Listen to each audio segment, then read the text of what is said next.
नमस्कार, स्वागत है आपका। आप देख रहे हैं जी न्यूज। आपके साथ में हूं राम मोहन शर्मा। इस वक्त बड़ी खबर यह है, चंद्रयान मिशन से जुड़ी हुई यह बड़ी खबर है। इसरो ने चांद पर ऑक्सीजन के सबूत होने का दावा किया है।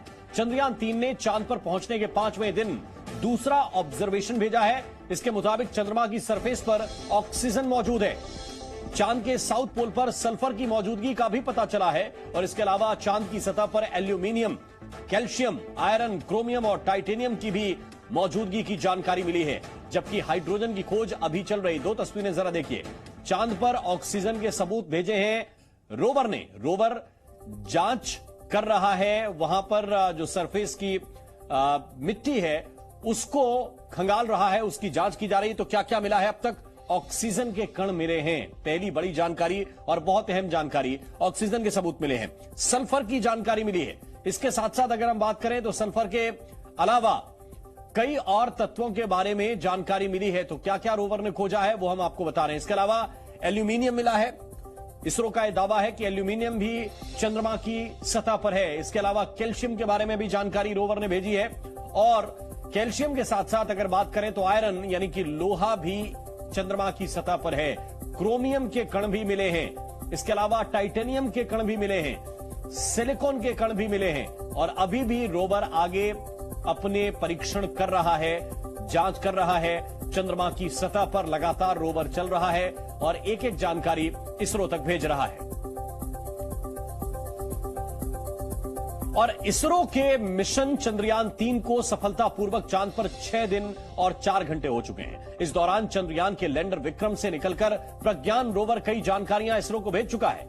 मगर अब प्रज्ञान को चांद पर एक अनजान दुश्मन से डर भी सता रहा है, जो प्रज्ञान के मिशन के 14 दिन पूरे होने के बाद उसके लिए बड़ा खतरा बन सकता है। आखिर कौन है प्रज्ञान का वो अनजान दुश्मन और 7 दिन बाद रोवर का क्या होगा? इन सवालों के जवाब जानने के लिए देखिए हमारी स्पेशल रिपोर्ट।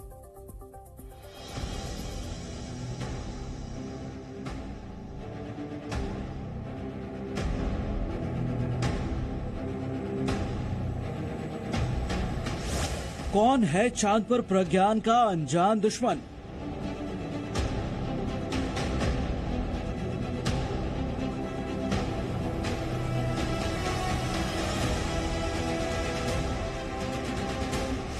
क्या 14 दिन में खत्म हो जाएगा मिशन चंद्रयान?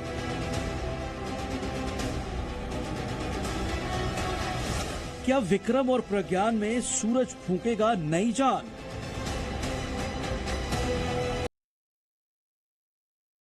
प्रॉफिट ही नहीं, भरोसा भी कमाओगे जब आप अपना बिजनेस फ्लिपकार्ट सेलर हब पे लाओगे। फ्लिपकार्ट सेलर हब, कुछ खास कमाओ।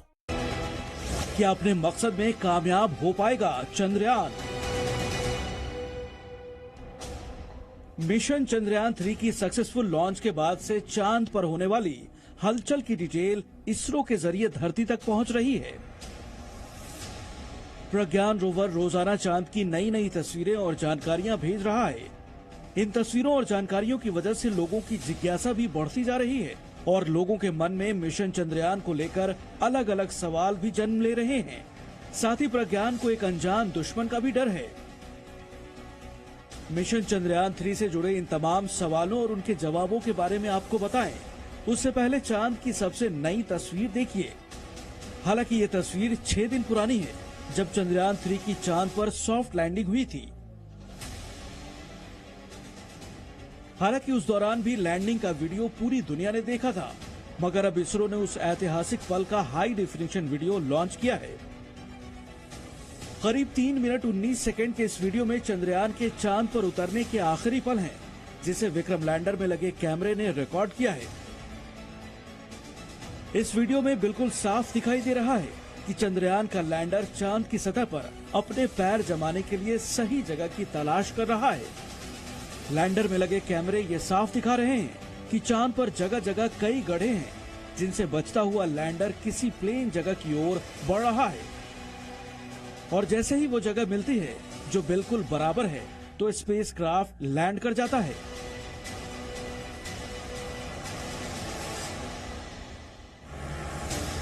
ये वीडियो तो 6 दिन पुराना है, मगर नए सवाल ये उठ रहे हैं कि आखिर 8 दिन बाद जब एक चंद्र दिवस यानी धरती का 14 दिन पूरा होगा, तो प्रज्ञान रोवर क्या करेगा?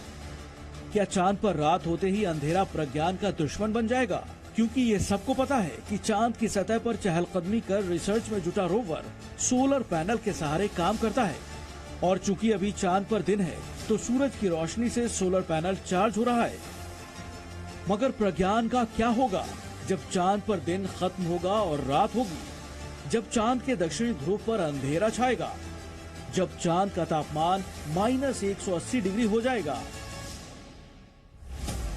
दरअसल चंद्रमा के दक्षिणी ध्रुव पर कुछ गढ़ों में तापमान 0 से 203 डिग्री तक नीचे चला जाता है, क्योंकि ये गड्ढे अस्थायी रूप से छाया वाले इलाके हैं जहां अरबों साल से सूरज की रोशनी नहीं पड़ी है। ऐसे में सोलर ऊर्जा से काम करने वाले प्रज्ञान रोवर के लिए इतनी ठंड में टिक पाना मुमकिन नहीं होगा। मगर वैज्ञानिकों के हवाले से मिली जानकारी के मुताबिक चंद्रमा की सतह पर रिसर्च करने के बाद विक्रम लैंडर और प्रज्ञान रोवर स्थायी रूप से चांद पर तैनात रहेंगे। ये दोनों पृथ्वी पर वापस नहीं लौटेंगे। हालांकि 14 दिन पूरा होने के बाद विक्रम और प्रज्ञान निष्क्रिय हो जाएंगे। लेकिन इसरो के वैज्ञानिकों को उम्मीद है कि जब चंद्रमा पर फिर से दिन होगा और सूरज की रोशनी पड़ेगी तो विक्रम और प्रज्ञान के फिर से सक्रिय होने की संभावना है, जो भारत के चंद्र अभियान के लिए बोनस या कहें इनाम साबित होगा। वैज्ञानिकों को ऐसी उम्मीदें इसलिए हैं क्योंकि चंद्रयान 2 का लैंडर नष्ट होने के बाद भी मिशन फेल नहीं हुआ। चंद्रयान 2 का ऑर्बिटर आज भी चांद पर काम कर रहा है। चंद्रयान 2 का ऑर्बिटर चंद्रयान 3 की मदद कर रहा है। और अब यही बात चंद्रयान 3 के लैंडर रोवर के लिए भी कही जा रही है।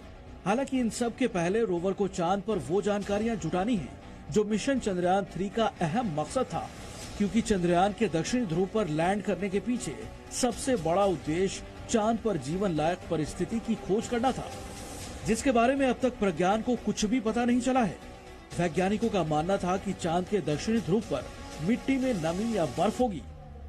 अगर बर्फ पानी मिलता है तो वैज्ञानिकों के लिए बड़ी सफलता होती और चांद पर आबादी बसाने के मकसद में बड़ी भूमिका निभाता। हालांकि अभी भी वैज्ञानिकों ने हौसला नहीं हारा है, क्योंकि चांद की सतह पर मौजूद प्रज्ञान रोवर के पास अभी भी 7 दिन का वक्त बाकी है और इन 7 दिनों में प्रज्ञान करीब 250 से 300 मीटर दूरी कवर कर सकता है, जहां वैज्ञानिकों को उम्मीद के मुताबिक सफलता मिल सकती है। हालांकि ये बताना जरूरी है कि इससे पहले अमेरिका, रूस और चीन के स्पेसक्राफ्ट ने जब चांद के नॉर्थ पोल पर लैंडिंग की तो उन्हें वहां पानी के सबूत नहीं मिले थे। मगर भारत का चंद्रयान पहली बार चांद के साउथ पोल पर पहुंचा है, जहां जिंदगी की संभावना सबसे ज्यादा है। इसीलिए वैज्ञानिकों को उम्मीदें भी ज्यादा हैं। ब्यूरो रिपोर्ट, जी मीडिया।